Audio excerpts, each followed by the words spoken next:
"We are heading into very dangerous territory with Meghan's trip to Nigeria," claims royal expert. Lady Colin Campbell has criticised Meghan Markle's most recent royal tour, pointing out that the Duchess skipped the UK in favour of a vacation abroad. Following an invitation from the Chief of Staff of Nigeria, Prince Harry and Meghan Markle are scheduled to travel to that country. This is in addition to Meghan's recent discovery that she is 43% Nigerian. Welcome to Royal Pancakes.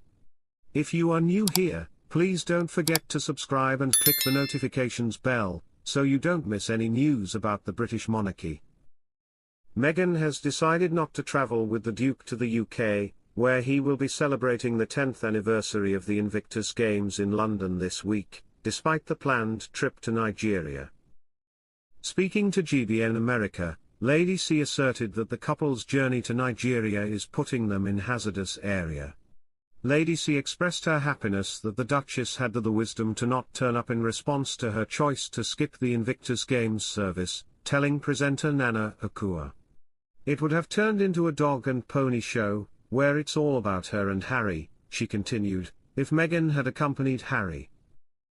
I'm delighted that she's not attending, so at least the spotlight will be on the Invictus Games and the cause, which is the good cause of the injured veterans," Lady C asserted, defending those participating in the Invictus Games. Speaking about the couple's trip to Nigeria, Lady C cautioned that they are entering hazardous area, and that this is a quasi-pseudo-state royal visit. "I think we are moving into extremely dangerous area as for Nigeria, and I think that there is actually a parallel between the quasi-pseudo-state royal visit that Harry and Meghan will be embarking upon," the royal analyst said to GBNA.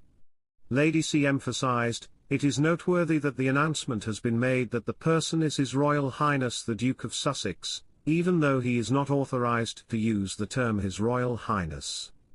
Thus, this would be portrayed by Nigeria as a quasi-royal, nearly state visit. The visit rebounded quite adversely against them in Germany," she said, drawing a comparison between it and the Windsor's 1937 visit to the country hosted by Nana Akua.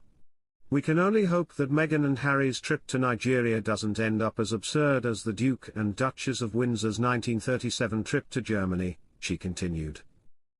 After relinquishing their official positions, former royals have no right at all and should act and have a duty to actually avoid embarking upon visits of this nature. The royal analyst further asserted that the Duke and Duchess of Sussex ought to stay out of future royal trips as they are begging for controversy with this trip. "Meghan and Harry were given a year to determine whether or not to stay out. They made the decision to do so and they should stay out," Lady C cried. "If this is a success, I believe it will motivate them to make more visits of that kind. The American royal couple Harry and Meghan will follow, followed by the British royal family, the royal family." According to a royal historian, Meghan Markle is pushing her podcast towards women in the wake of the Duchess's acrimonious split from Spotify. Following Meghan and Harry's Spotify separation earlier this year, the Duchess of Sussex signed a new podcast partnership with Lemonade Media. Although Meghan and Harry had a £15 million arrangement with Spotify, it fell through after just one season. The Duchess will be accompanied by Sarah Silverman and Julia Louis-Dreyfus, two other American actresses who have their own podcasts on the American network.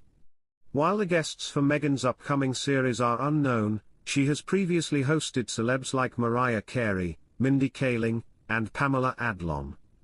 Marlene Koenig, a royal historian, exclusively discussed Meghan Markle's upcoming streaming service with GB News. "From what I've read, Lemonade is a podcast firm that is owned and funded by women," the woman stated.